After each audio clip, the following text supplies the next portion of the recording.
Stephen, thank you for joining us this evening. Clearly, so it's taken a bit of your evening and you're sharing your time with us, so that's really, really appreciated. I just want to check, I think you at the training grounds, that look like? Yeah, Stuart, thanks. Thanks for having me, everybody. It's a real pleasure to be part of the event this evening. Yeah, I'm currently in Jersey Road in my office in the Robert Rowan Performance Centre. It's very quiet at the moment. There's not a lot of people here, but yeah, it gives me an opportunity to think and reflect, and obviously have a great night with you guys this evening. Well, I was going to say, first of all, it looked like they're treating you better, judging by the interview we had with Phil a while back, where you looked like he was in a prison cell. So at least they've given you windows, which clearly tells me how important you are in the grand scheme of the Brentford plans.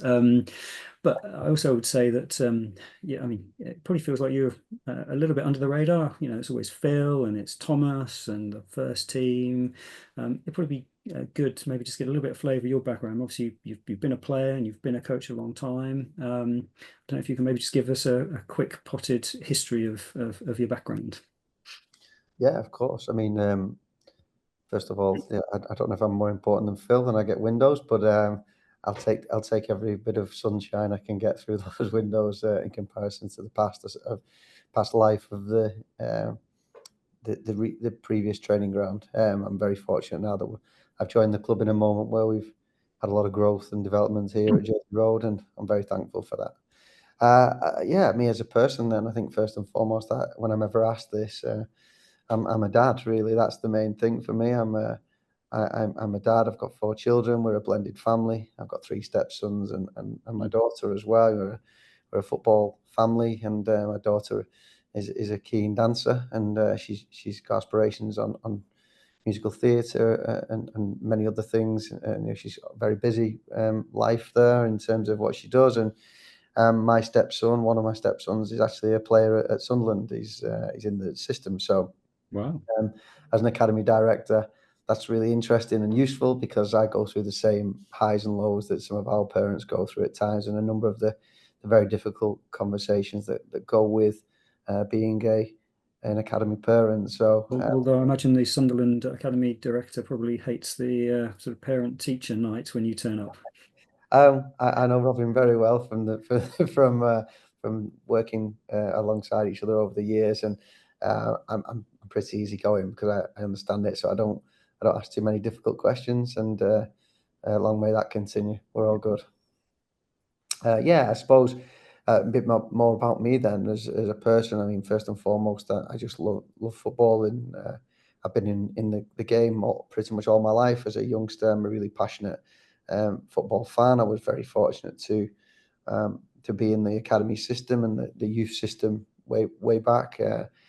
Started in Wigan Athletic, moved on to Liverpool, and then I was very fortunate to be selected for the FA National School, which was the equivalent, the England schoolboys set up at that time. And I had a fantastic experience there where I got to meet some lifelong friends, and that again, I'm still in touch with 25 years on, and also just had some fantastic experiences with some really elite coaches and people that I've learned from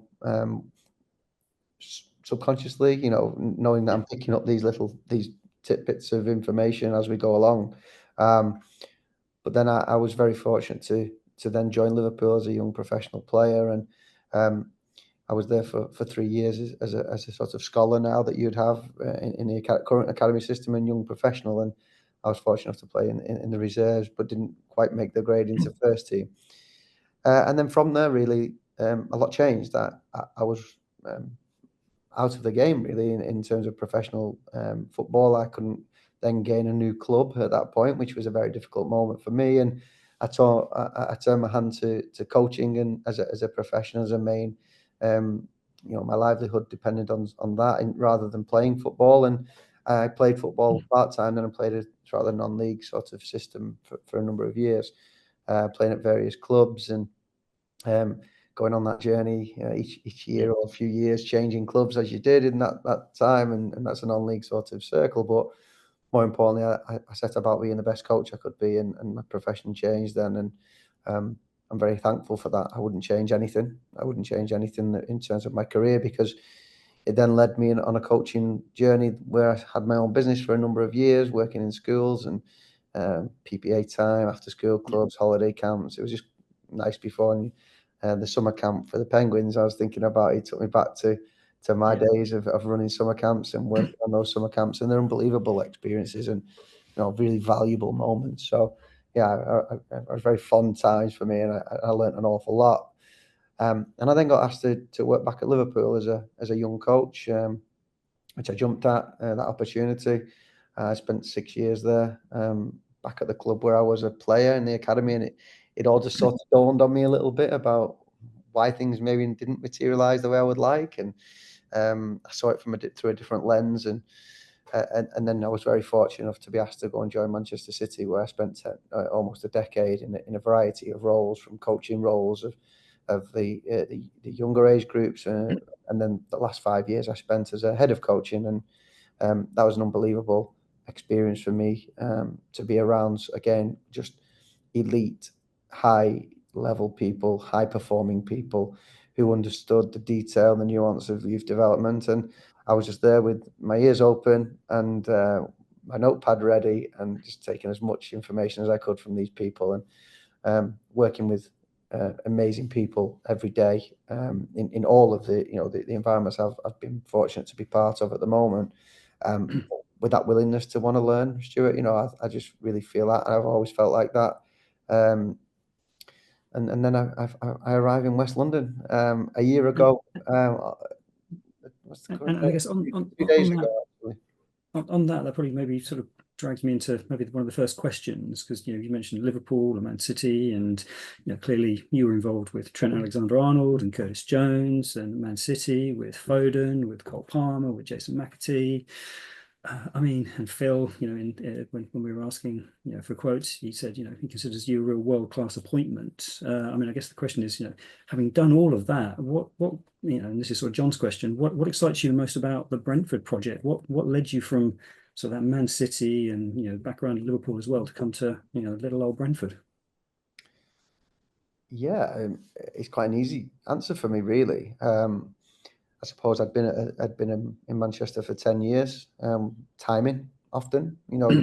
I've been there for a decade, and you start to think about what's next. And um, I mean, it reminded me of when I joined Manchester City from Liverpool. I didn't need to leave the club; it was my boyhood club, Yeah, and everything was going well. Things were moving in the right direction, but I just felt ready, and I felt ready to challenge myself differently. And I am that kind of character, Stuart, that I want to push the boundaries. I want to do things differently. I want to try things that are going to take me out of my comfort zone.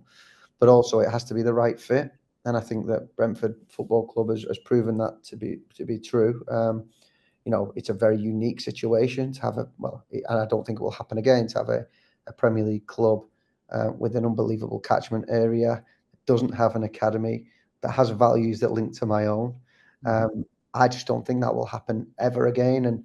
And at the time when the opportunity arose, you can imagine the conversations at home over the dinner table. And I was very fortunate to have a very supportive partner that said, "Look, yeah, you've been wanting to do something like this, where you can put your own stamp and your own mark, and you can push the boundaries, and this is presented itself for you.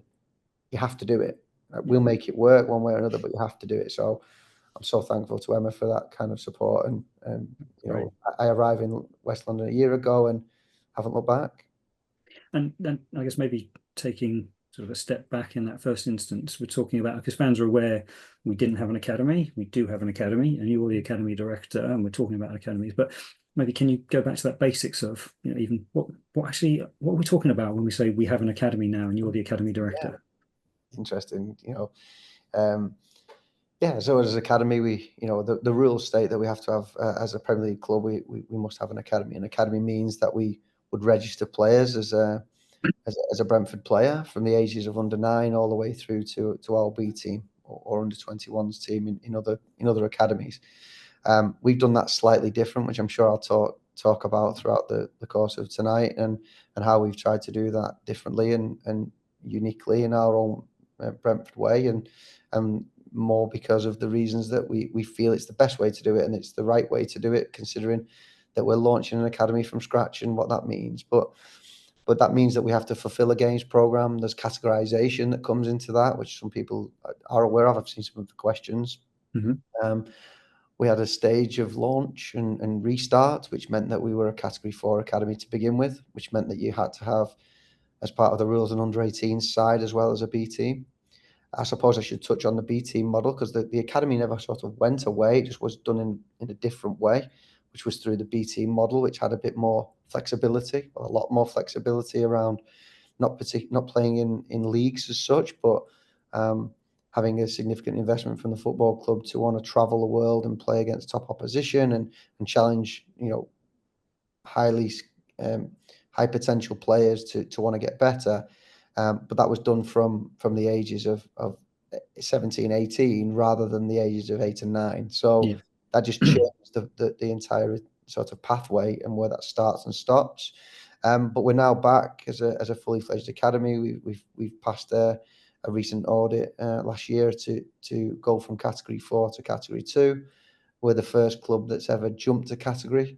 So we're very proud of that fact, that we've been able to show our quality and be able to change our categorization. And what that means for our players is that the games program is significant, because Category 2 and Category 1 academies, from under 15s and 16s down, they all play each other. So we're still taking on games against our rivals at the very highest quality of Category 1, which is the likes of Arsenal's, Fulham, Brighton, Southampton's, Chelsea's.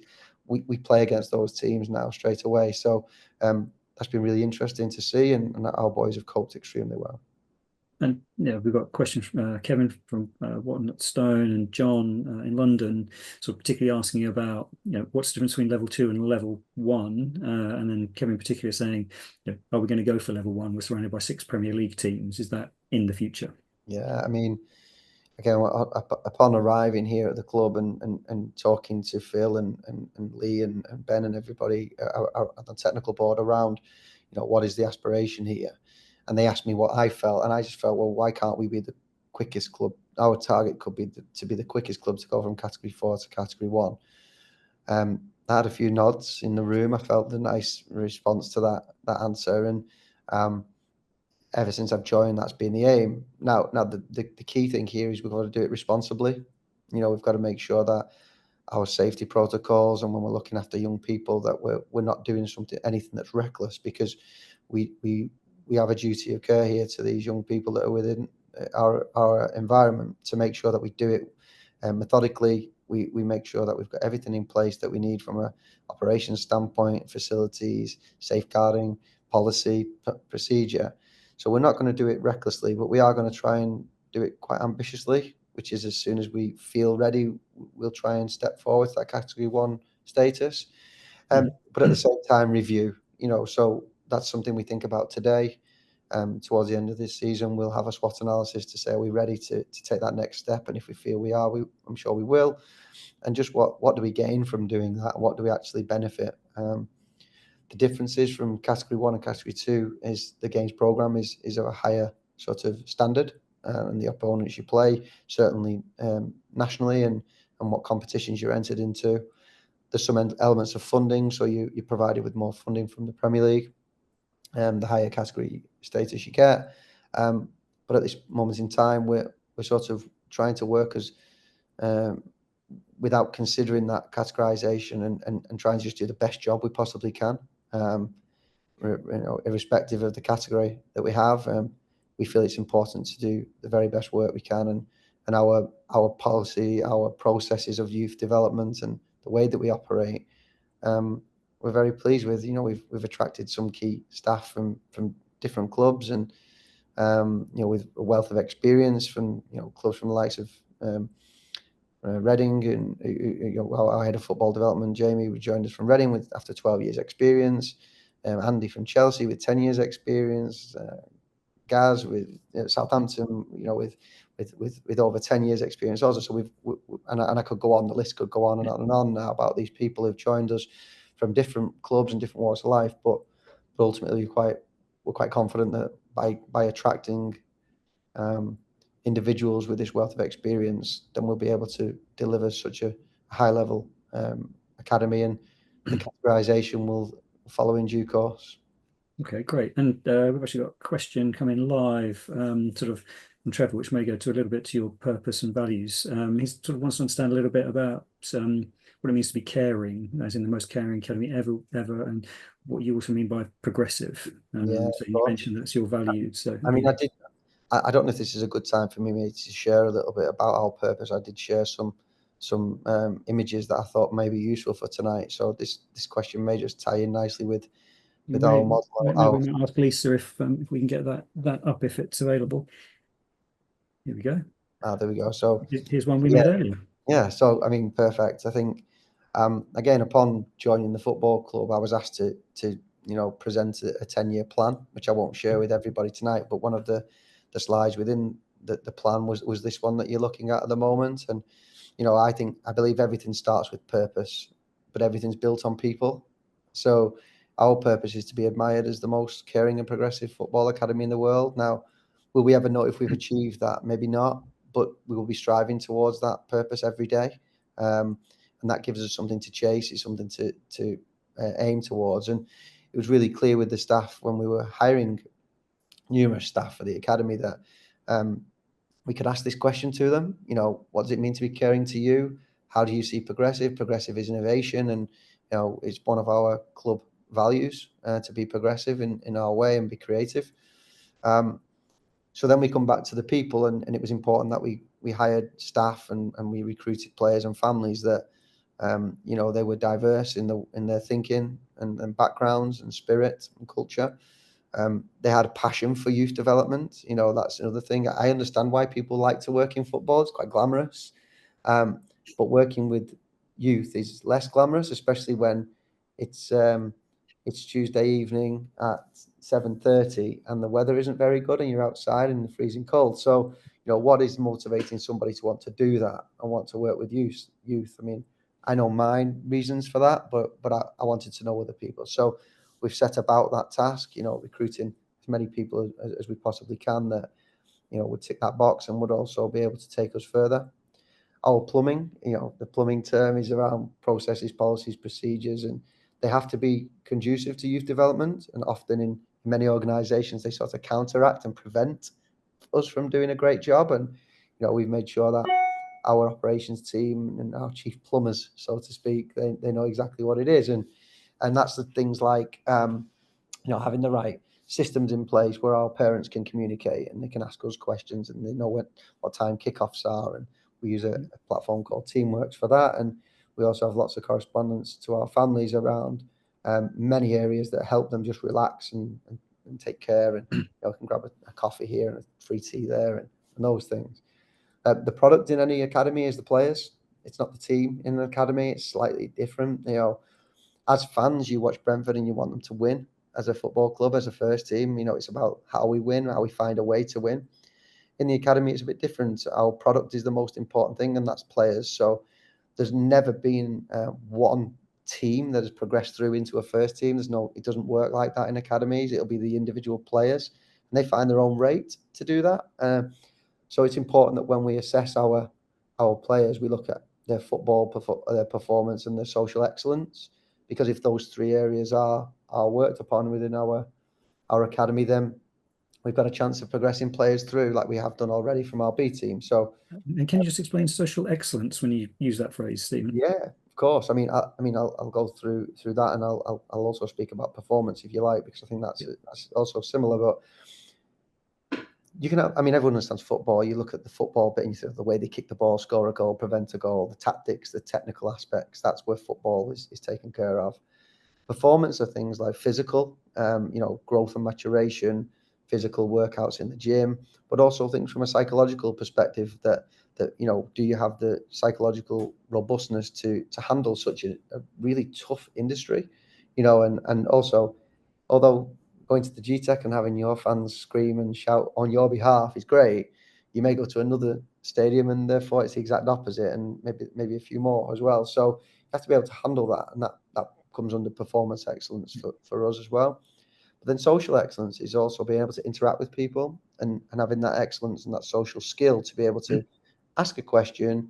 The first time you get your opportunity to be in Thomas's training squad, for example, what do? You might have all the technical football skills, you may have all the physical skills, but if you walk into that arena and you don't hold your own with adults in terms of conversation and asking questions, and then that doesn't, install trust for the rest of the squad. And as much as you may be the best player that's ever walked on this pitch in the training ground, if the players and the staff lack trust for whatever reason, that's going to be very hard for you then to progress. So those three skills interact with each other.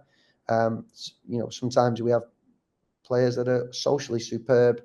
Performance, they need time because they're growing and they haven't got the strength, and football, they're fine. So, having all three will give our young players a better chance of doing the next bit, which is performance, and hopefully getting a regular first team, place in the squad, and, further professional careers whether that's at this football club or as a player, or it's within another environment that was, less demanding.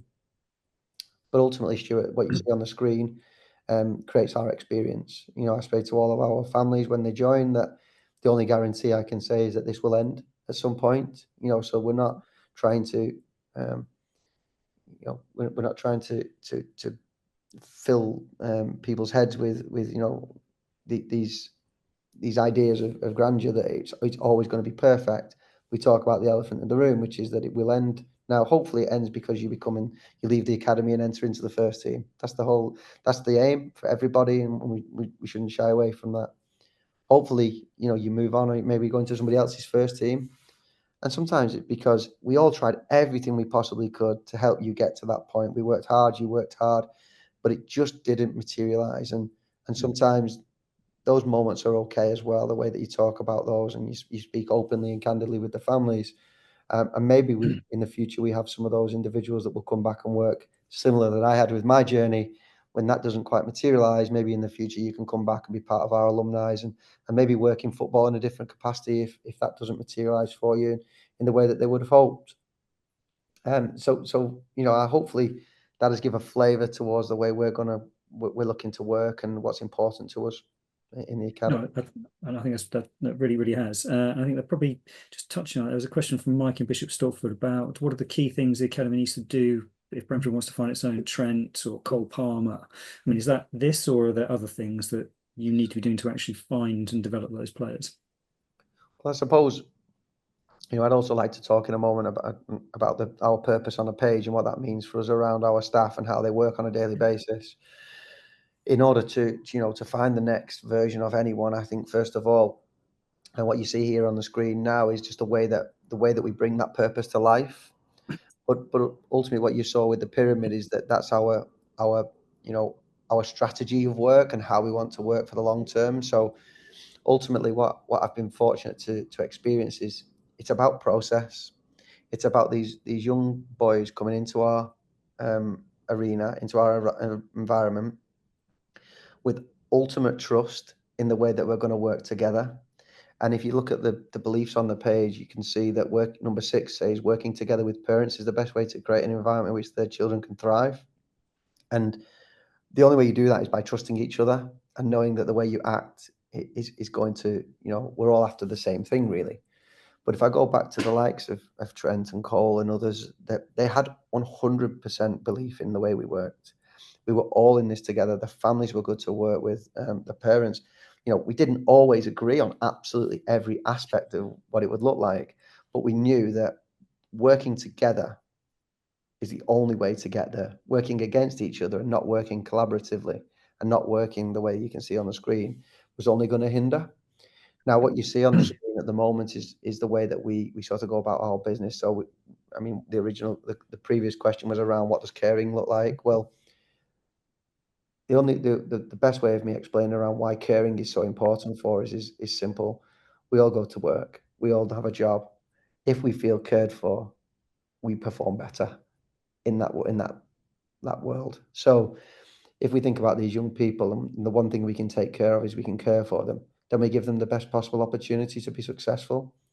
but it's more of a holistic view as well, that, you know, feeling cared for is so important, and it's our duty, and it's easily controllable, and therefore we couple that with the progressive element, which is where we're creative then now in terms of our teaching and our practices, and actually we believe those two things combined give us the best possible chance of then developing those stars of the future that everybody wants. And I think I've said this before on an interview, that there's no better feeling than watching one of your own play as a fan. There's no better feeling than that. So even that's Phil Foden banging in two against us from Man City last week. Well, that did feel a little strange, I'm not going to lie about that one, but there is some bittersweet moments in that for me, you know, because I've known this individual for a long time. It's great to see them perform on the stage and the world stage, and you know represent England and become this sort of world star now. I think I prefer it for my employers and the people that I work with on a daily basis when it goes in your favour, absolutely. But you're right. I mean, after the game, I was fortunate enough to then catch up with a few of the young players who didn't make the starting lineup in that game, and that were unfortunate they didn't enter the field. And I was giving them the same advice I would have done if I was still working with them, about just keep going. You're in a fantastic spot. You know, you know it's hard. You all want to play, but you'll get there, I'm sure. Just keep doing the right things every day and impressing, and you know, be that good person that you know you need to be, and show your talent, and your time will come. And the following game, I see Nico O'Reilly enter the field against Ipswich in the right moment, and he did quite well in the game. And you know, it's just the same when you see Jisoo make his debut in recently, and you know, we have Tony again on the bench in recent games, and he's chomping at the bit to get on the pitch, and he doesn't quite get there. But there's so many times I sit at home and I watch games, and I look at the results, and part of me I always want our teams to do well, but I really hope that we can get up in the game, because it creates that opportunity where you have like a gap in the scoreline. Yeah. And then it's just over to the other people to give that opportunity when it's possible and when they feel it's right, and also for those boys to take it. You know, they've got to perform then, and it's over to them. We've done the best job we can do in terms of preparing them, and it's over to them to try and do it. But as you can see on the page, I just thought I'd do that. Is that our spirit is that yes, we can. We believe we can do anything. Sometimes we decide to say no, we won't. That's about being responsible in our time. But our real focus is about, as an academy staff member, is what have we done to shape tomorrow today? You know, so each day we're saying to ourselves, okay, what did I do today that helps shape the future? And that's the difference between a first team, where it's in the present and then here and now and results-driven industry, versus the academy, where some of our decisions may hinder a result on the pitch. I think we spoke about this recently, Stuart, about the development of a goalkeeper, for example, and how we may ask them to do things that are going to add risk to the fixture and the result. But actually, it's for the shaping tomorrow today focus, that actually we're interested in the goalkeeper when he's ready for first team, when he's 20. It doesn't matter if he's conceding goals when he's 11, because we're asking him to play out from the back and he's not got that skill yet. Yeah. That's absolutely fine. It's knowing what we do, and knowing that when we do our work, it's with this in mind. And again, I suppose the only other sort of belief I'd like to turn to today, which hopefully should give confidence in everybody on the screen, is number 8, which is bringing joy and pride to our community through the romanticism of football fandom. I'd love to say that those words were just mine, but I'm not that intelligent to write a line like that. It was actually Paul Whelan, who's our head of operations, who I have to give the credit for that. But the essence of that belief is 100% what we're trying to achieve here. We want to put pride in everybody on this call. You know, you want to be as proud of our academy as you are of the first team, and I'm sure there's immense pride there as fans of a team, and that saving the club and everything that goes with that pride. And we want an academy that you can be proud of. So as much as we're here trying to perform on the pitch, our young people, they're involved in monthly community activities. You may have seen something about our under-12 group who won an opportunity to compete in a Premier League tournament over in Belgium, and they did that because of a project that they put together, and they went and visited the soup kitchens, and they talked about their fallen soldiers and ex-players, and they put together an unbelievable project there to be selected as the winners of the off-pitch sort of part of that competition. And then they went across and got to the semi-final and beat Liverpool and other clubs along the way. So it's a remarkable project we've got going on at the moment, and something I'm extremely proud of. No, the statement that I think that comes out sort of and across sort of fantastically well. Lisa, I might ask you if you can drop the slide in a second, but I did want to pick up on that point 8, because that sort of really went to community, and there's some questions we've got. So I think Jim's asked a question around the development route from the Brentford FC Development Centre to the Academy. Mark's asked about the role, in the community aspect for the club, or can you really produce players for the first team? So I guess maybe just touching on that development steps and the community part would be really interesting. Yeah, I suppose firstly, I mean, the Community Sports Trust is renowned, across the country. Here at Brentford, they've done a fantastic job, and congratulations to Lee and Luke and the team that have done such an amazing job with that. And we would have really found that tough without their support, to be at the position we're in right now. We work very closely with the Community Sports Trust in terms of the groups and the squads that we started to generate almost over a year ago now to build up to this point. And we haven't lost touch in terms of our work with the Community Sports Trust. It's an important part of what we do. We speak regularly about how we can continue to work together, but more importantly, how we give opportunity into the academy from players that take part in the Community Sports Trust sessions. And what we talked about was the levels of these practices. So there's a tiering system within the Community Sports Trust around, pay as you play and pay to attend, and these different sessions that go on up at Gunnersbury and in other areas of the local community. But then what we need to do is identify those players that have got talent that could cope into the next stage, and they will come into our tier 4, which would be our development centres, which is then an academy operation around our recruitment of high potential talent. And the 5th tier then would be our elite groups, is the groups that we have as assigned registered players within the academy. So we're very aligned in terms of those groups. It's important that we keep that connection with the Community Sports Trust. But as an academy operation, our ultimate goal is, as you've seen on the pyramid, is our performance is to get first team players for Brentford. We know the value within the Premier League. We know that it's going to be a very difficult challenge to have players that can sustain and play in the Premier League. But there's a number of things that have changed in recent years around, the number of substitutes that are allowed on the match day squad is one.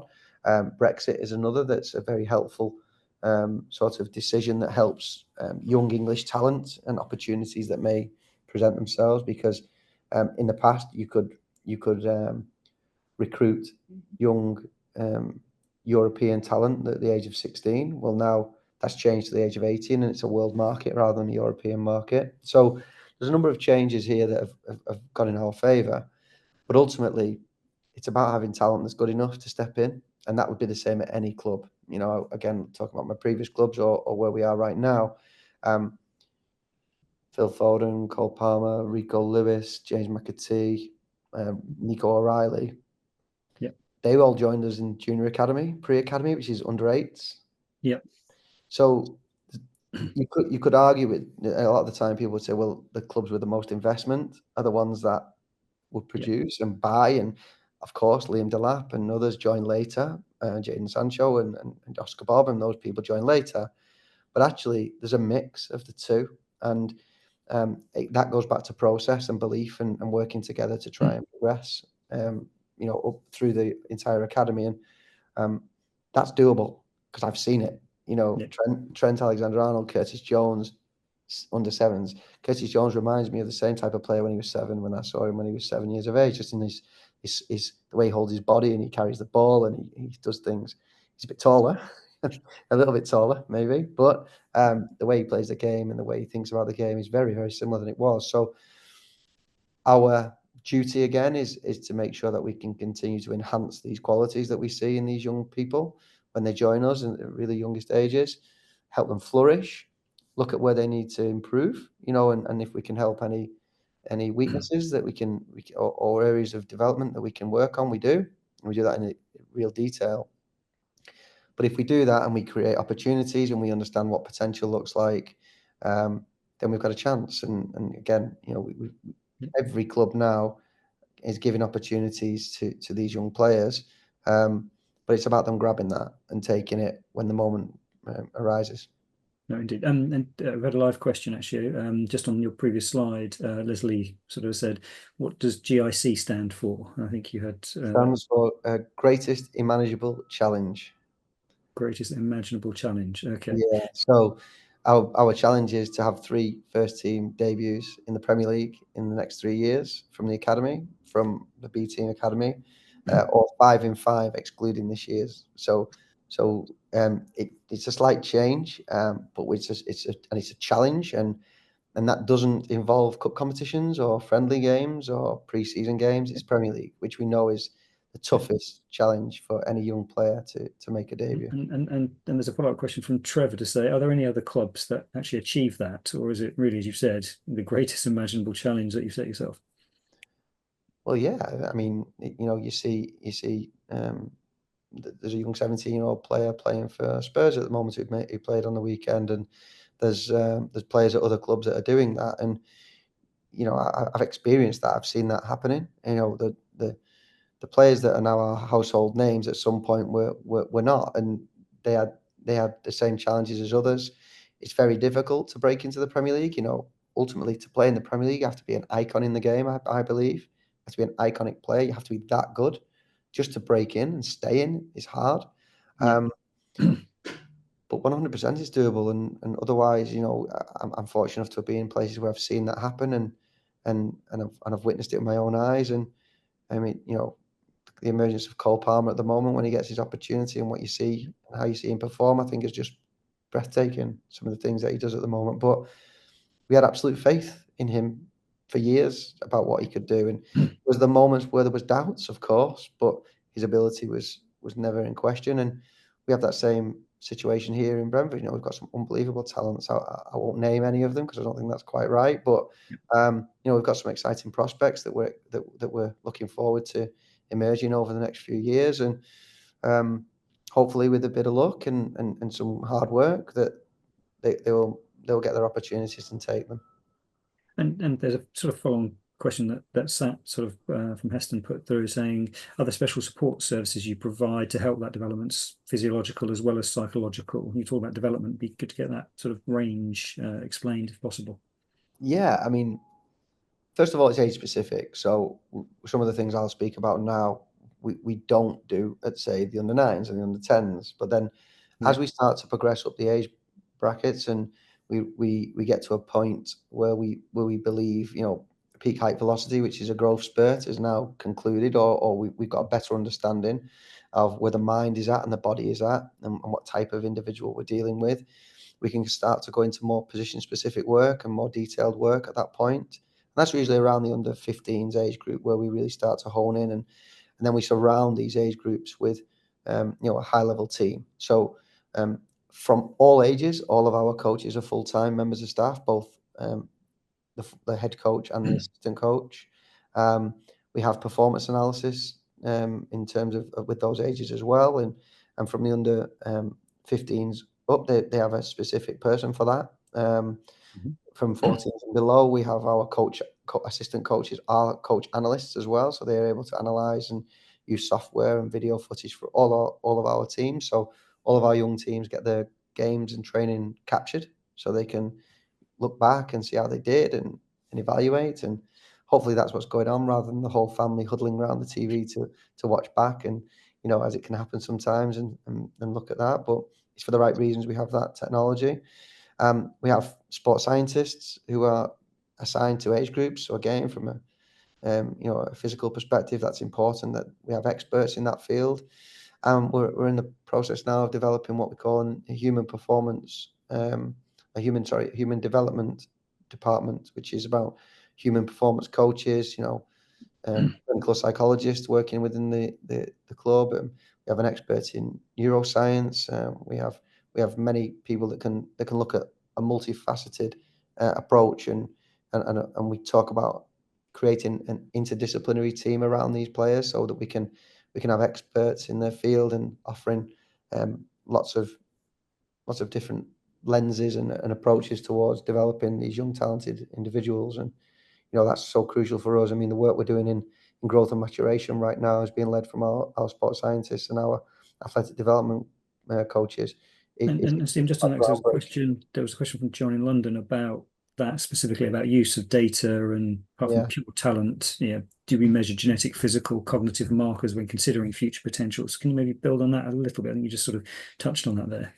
Yeah, I suppose wouldn't be Brentford without some data, right? So, but ultimately it's about being data informed and expertise led in the way that we look at things. So, we've got experts in the building now that know a lot more than I do about growth and maturation and peak height velocity and biobanding and all these other areas. But what it does is it informs us about our approach. And I was thinking about this question quite a lot about how deep I could go into it, but I think we could be here for hours about what we do. But there will be shortly. There's going to be a podcast that we worked on with a place called Sportsmith. It's an app that is out there around science and medicine, very credible, and it gives a real in depth hour or so about what we're doing in this space. And we've got experts who have come in and we're working with who talked about I've had numerous years in this area, but we're working with these individuals, guys like Des Ryan, Sean Cummins,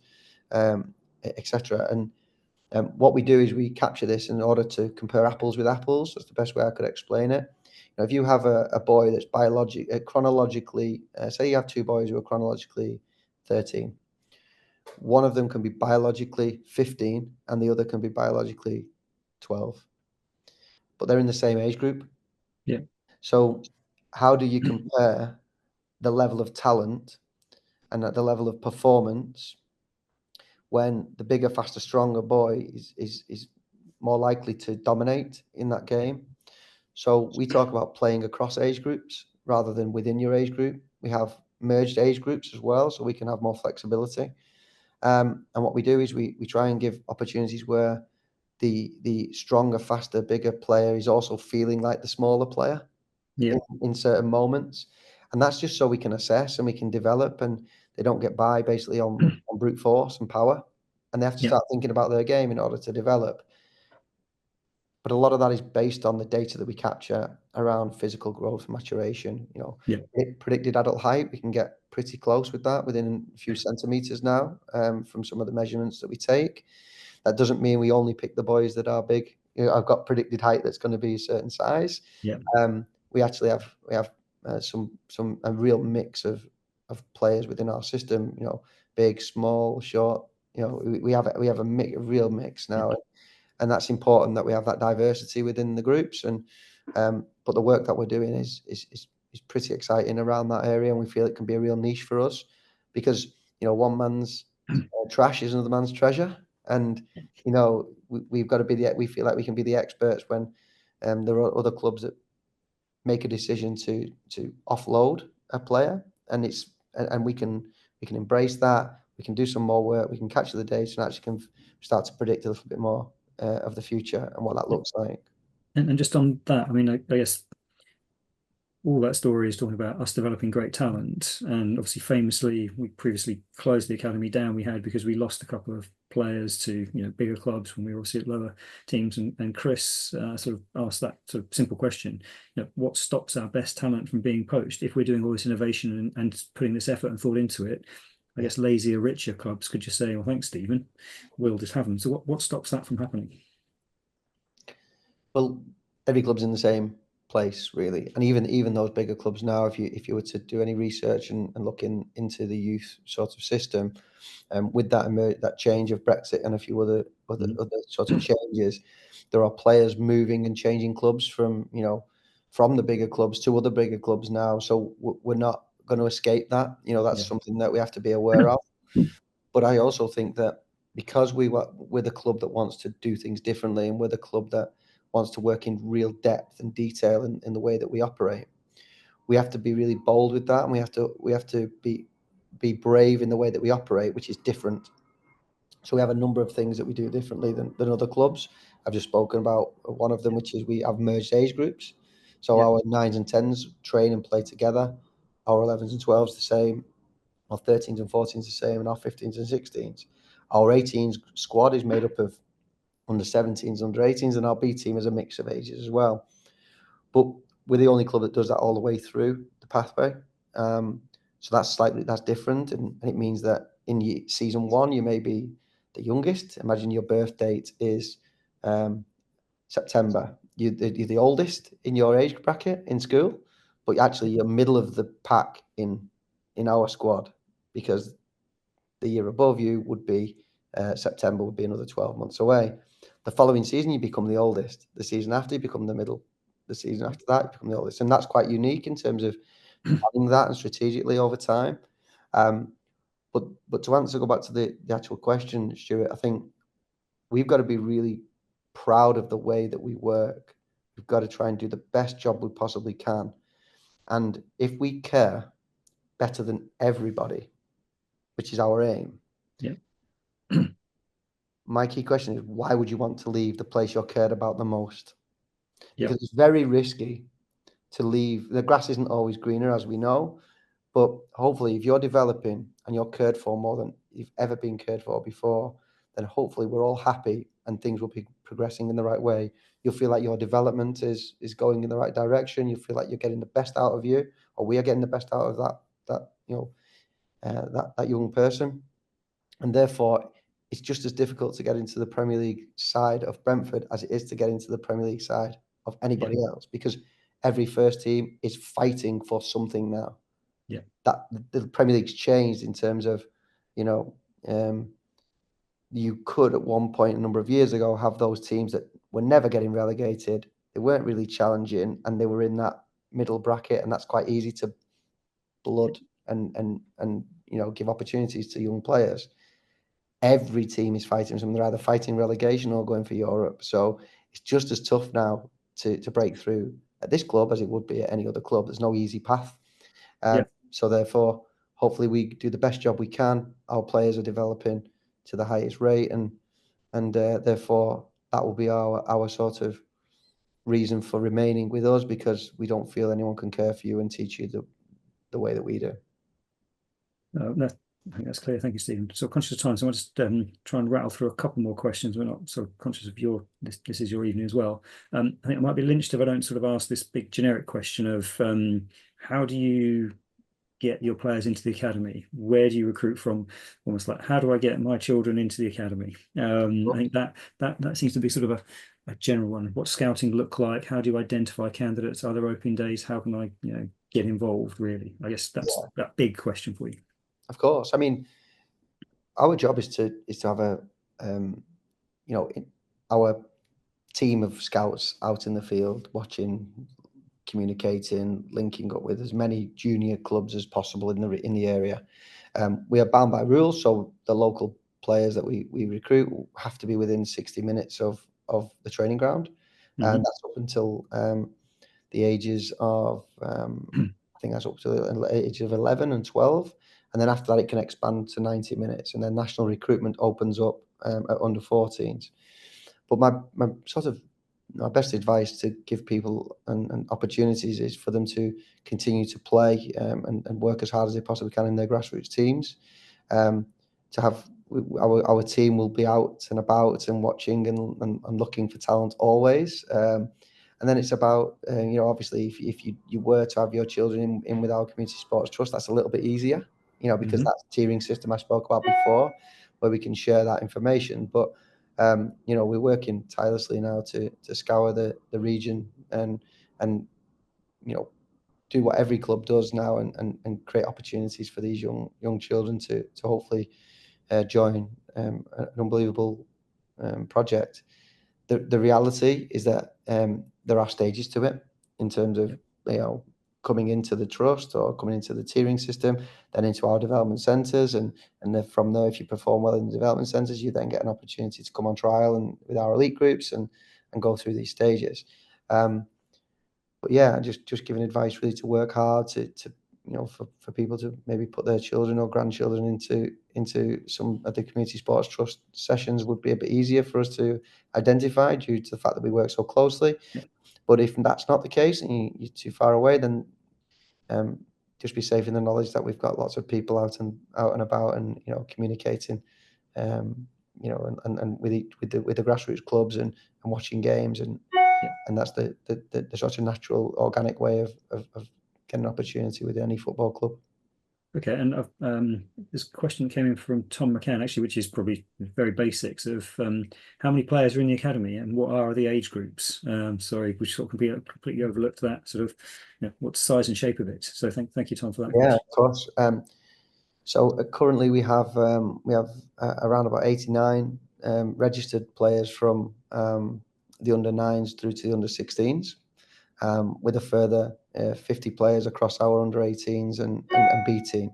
Now that sounds like a lot, 50 players, but that's to facilitate the amount of games that we have in across our games program. And our games program is something that we have as something that's pretty important to us, and we want lots of opportunities. So therefore we work hard to add additional fixtures against high level opposition. And you'll see our B team travel to different tournaments, or they travel different parts of the world. Well, at the same time, we have our league program now that we're competing in as well. And similarly with the under 18s, they have a league program. They have cup competitions. They currently travel this evening for our under 17s cup game tomorrow against Crewe Alexandra, so they're away. And there's so many games that go on, that having enough players when you pick up, as you would with any club and any team, injuries, because that's part and parcel of what the world of football brings. That we've got enough players that can facilitate all of our games and fulfill the games programs, whilst also allowing us to add in these additional experiences. They're going to stretch and test our players to the best of their ability.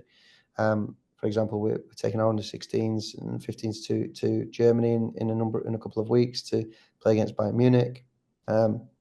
Our B team will be taking part in the Atlantic Cup again this year, and our under 18s are on the final stage of confirming either a tour and a trip to either Portugal or Spain. We're just finalising the details of that. So, as well as domestic competition, we also believe in this international competition as well. And as I said, our under 12s competed in the Christmas truce over in Belgium, played against Anderlecht and other European teams.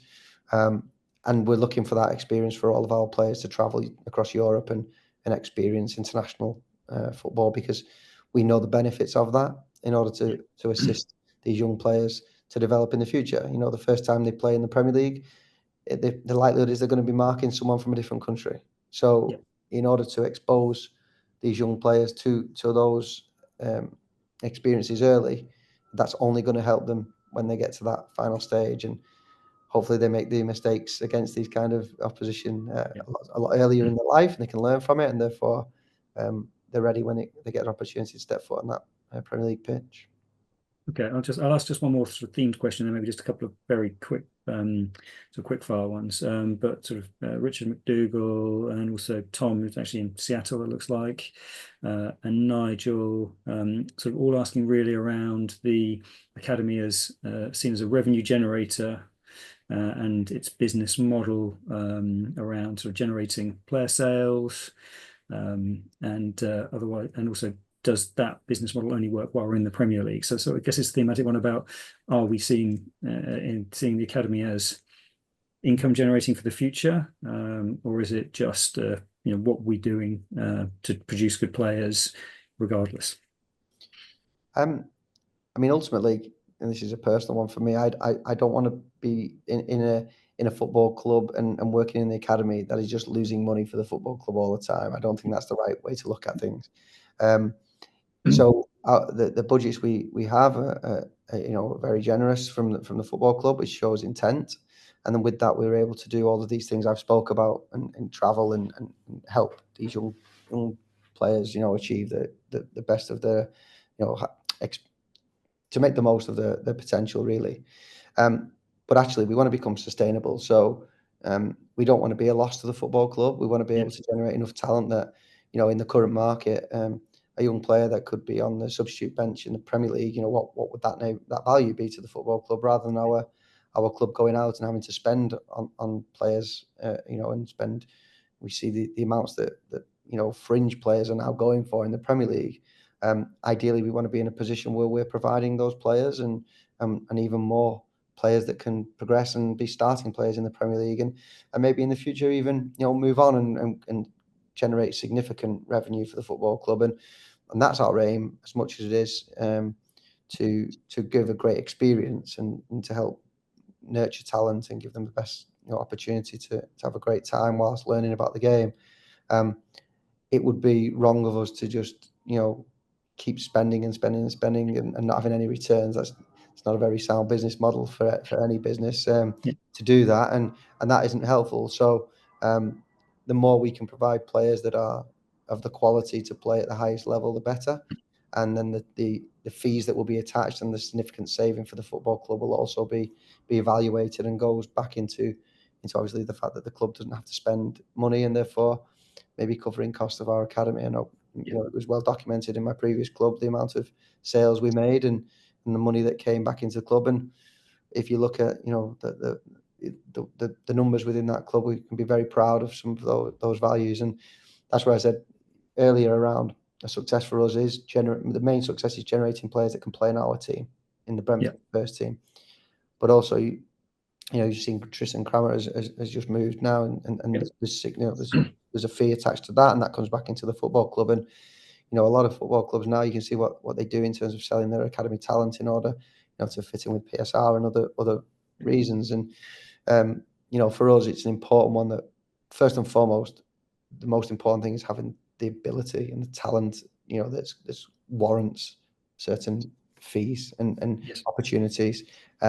I'll let Phil and Lee and everybody else take care of those numbers, and I'll just do my best to try and develop as much talent as I possibly can that is ready for Thomas and the team to look at, and hopefully he feels that when they're ready, he can call upon them and they can be trusted, and therefore we'll take care of the second part, which is that finance as well.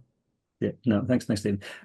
Let's say maybe you can just if I can just rattle off a couple of questions, you maybe just give sort of quick answers, because I'm very conscious of time, but I want to try and get a few more questions in. We just had one from Bradley Taylor. How do the younger players cope juggling football in school? Yeah, it's tough, but I think that's tough in any elite environment. Think of elite swimmers, for example. They get up early in the morning, they swim before school, they go to school, they have long days. So we have an education department here as well in the football club that helps support in that area. We create the wraparound, the best possible wraparound we can. We have classrooms on site as well where the boys can come straight after school, do homework before training if travel's an issue, because in London, the traffic is quite tough. So it sometimes benefits the children that leave straight from school and come to the training ground. They can pick up and eat here and do other things because of the spaces that we have in the training ground. But yeah, I think that's tough in any environment. My daughter's a dancer, as I mentioned at the beginning. She has it tough as well. She has a lot of dance classes, but it's about how we can support to the best of our ability. And we do that with qualified tutors and qualified teachers. Great, thank you. Ben asked a quick question. Other than Brentford, which club would you describe as having the model academy and why? I would say the two model academies. I could be biased about my previous one if I wanted to be, which I think would not be the answer, although I think I could be proud and they should be proud of the work they're doing. Chelsea's also done very well over the last number of years as the two sort of standouts in the UK. But I would say, to answer that question, I'd say Barcelona would be the one that I would look at, and Ajax. There are some academies under the radar that do fantastic jobs, like of Anderlecht, Dinamo Zagreb, and there are a number. The Spanish, Seville and I think it's Betis. Not Betis. Sorry, Bilbao. That only work in a small region in the Basque Country. So there's a number of factors that come into this. I suppose the one thing I would say around academy systems is it's often the areas and the countries and they have the good catchment in terms of the geographic location helps in terms of the number of population and then the right work and investment. But to answer, I'll go all the way back for the very easy answer. I would say Barcelona would be the number one for me in terms of the way they operate. No, that makes sense. And then two very quick fire sort of questions, just sort of a little bit more light-hearted for you. Coaching or playing? Coaching now. Now, okay, caveat. All right. Yeah. And then final question: do you prefer a great goal or a great tackle and block? Oh, goal. Goal. Okay. Goal. I was a forward player. I couldn't tackle anything, and hence why I didn't last much longer in the game.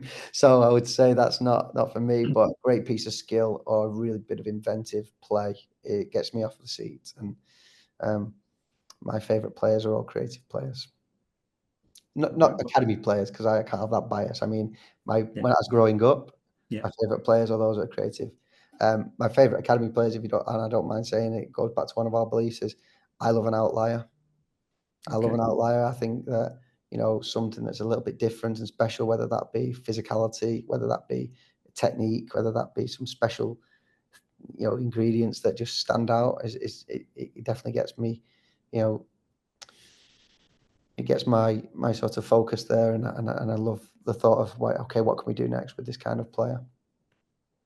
No, Stephen, look, I think you've been more than generous with your time. So I could probably, rattle off another million questions. But I'm conscious that people might sort of actually have other things to do this evening, including yourself. So I just say, look, that was absolutely fascinating as always. I think so many Brentford fans are really interested in what we're doing in the academy. Everyone wants to see, the one of our own. So, it sounds like from what you're saying, it might be 10 years before we get one if we start from age 6 or 8. But no, I have to say that was absolutely fascinating. I really appreciate you giving us and sharing that insight. So thank you. And no doubt we will hear more from you, and you'll no doubt now be stopped by more fans in the street and asked a million questions. Thank you. And you're welcome. And I think, we have Wheatsheaf Park, which everybody, I'm sure a lot of people know about for our 18s and B team. We'd love to have more fans at those games, and then you have a better understanding now about what it is we're trying to achieve. It's a great football club with an absolute passion for its players, and we know that if we continue to do the right things, and we can work with the way we've done so far, we're very confident that it won't take 10 years, hopefully, before we have some players that you can be proud of and call your own. And but with your support and everybody else's support, we're here to try and keep that pride that we talked about earlier, and give you an academy and some young people that you can all be proud of as Brentford fans. So thanks for allowing me to come on and share some information around the academy, and keep up the good work, guys. It doesn't go unnoticed, so thank you. No, well, thank you, Stephen, and say to everyone who's joined, hopefully that was interesting and you got some real insight. And Stephen, I think, has volunteered now for you to be able to stop him and ask questions in the street. So, but I think we'll have to call it a night there and say thank you everyone for participating. Thank you.